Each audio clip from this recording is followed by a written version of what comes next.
Nagbigkis sina Adan at Eva ng kanilang sarili at ginawa ang unang dambanang natayo. At lalo pang nanangis si Adan at nagsabi, "O alahaya, kaawaan mo ako hanggang sa iyong tanggapin ang handog na aking gagawin." Ngunit inalis ng alahaya ang kanyang salita kay Adan at Eva. Nang magkagayoy, tumindig sina Adan at Eva sa kanilang mga paa. At sinabi ni Adan kay Eva, "Magbigkis ka at ako naman ay magbibigkis." At siya'y nagbigkis ayon sa sinabi ni Adan sa kanya.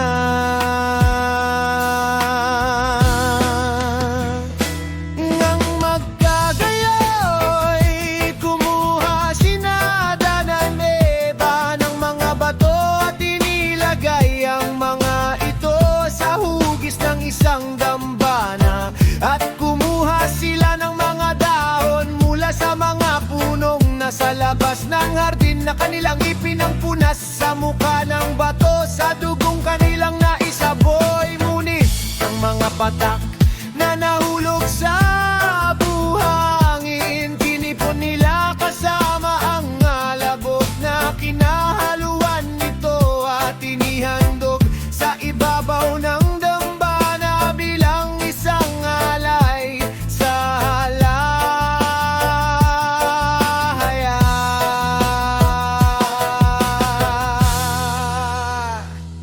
Nang magkagayoy,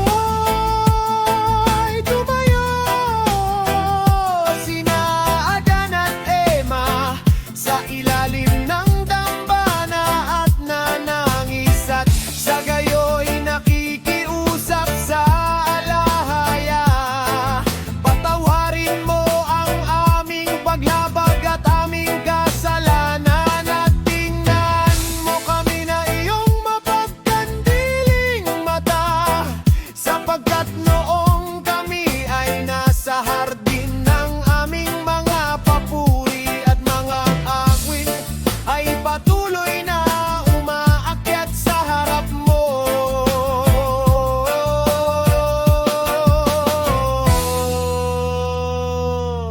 Ngunit nang kami ay dumating sa dayuhang lupang ito, wala na sa amin ang dalisay na papuri, ni matuwid na panalangin, ni pangunawang puso, ni matatamis na pag-iisip, ni matatapat na payo, ni mahabang pag-unawa, ni tapat na damdamin, ni ang aming maliwanag na kalikasan ay hindi na naisa ating sa amin bagkus.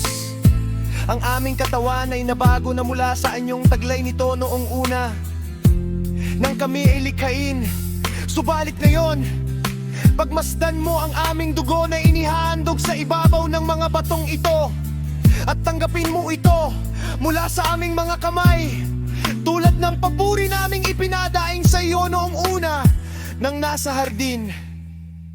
At si Adan ay nagsimulang magsumamo pa ng higit sa alahaya, isang masiglang hula tungkol sa buhay at kamatayan ni Awa. At ang mahabaging alahaya, mabuti at nagmamahal sa mga tao, ay tumingin kay Adan at Eva, at sa kanilang dugo na kanilang iniakyat bilang handog sa kanya, nang walang utos mula sa kanya na gawin iyon. Ngunit siya'y namangha sa kanila at tinanggang niya ang kanilang mga handog, at ang alahaya ay nagsusunod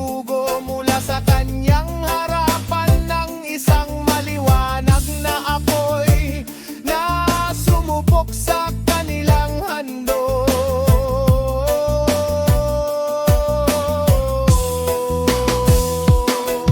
Iyapusan niya ang masarap na samyo ng kanilang handog at ipinakita niya sa kanila ang hawa. Nang magkagayoy, dumating ang salita ng alahaya kay Adan at nagsabi sa kanya, O Adan, kung paanong ibinuhos mo ang iyong dugo, gayon din ay ibubuhos ko ang aking sariling dugo kapag ako'y naging laman mula sa iyong binhi. At kung paanong ikaw ay namatay, O Adan, gayon din ay mamamatay ako. At kung paanong ikaw ay dagdayo ng isang dangama, gayon din ay dagawa. At lo, para sa iyo ng isang dambana sa lupa. At kung paanong iyong inihandog ang iyong dugo sa ibabaw nito, gayon din ay iaalay ko ang aking dugo sa ibabaw ng isang dambana sa lupa.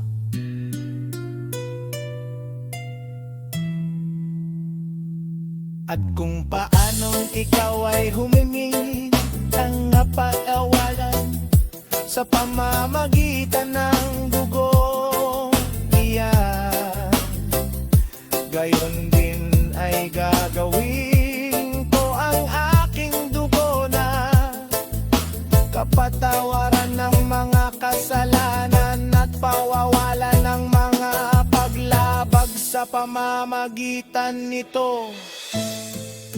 At ngayon, narito, tinanggap ko na ang iyong handog, O Adan. Ngunit ang mga araw ng tipan na aking ipinagkaloob sa iyo ay hindi pa natutupad. Kapag ito ay natupad na, saka ko ibabalik sa iyo sa hardin. Na ngayon, kaya't patakin mo ang iyong puso, at kapag dumating ang dalamhati sa iyo, umawa ka